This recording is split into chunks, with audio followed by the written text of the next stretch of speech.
माँ, बचपन की लोरी फिर से सुनना चाहता हूँ। माँ, तुम्हारी गोद में बैठ फिर से खिलखिलाकर हंसना चाहता हूँ। माँ, तुम्हारी उंगली थाम एक बार फिर नन्हे पैरों से चलना चाहता हूँ। माँ, मैं बचपन का दिन फिर से जीना चाहता हूँ।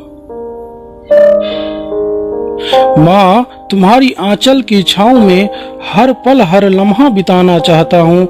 माँ, वो किस्से वो कहानियाँ फिर से सुनना चाहता हूँ। माँ, तुम्हारी गोद में बैठ फिर से खिलखिलाकर हंसना चाहता हूँ। माँ, बचपन की लोरी मैं फिर से सुनना चाहता हूँ। माँ, काश वो बचपन का दिन फिर से लौट आता और माँ की हाथों से काजल का वो टीका मेरे माथों पर फिर से लग पाता।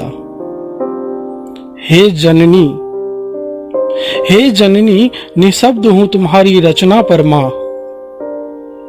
और मैं तुम्हारी उसी रचना का एक अंश हूँ माँ।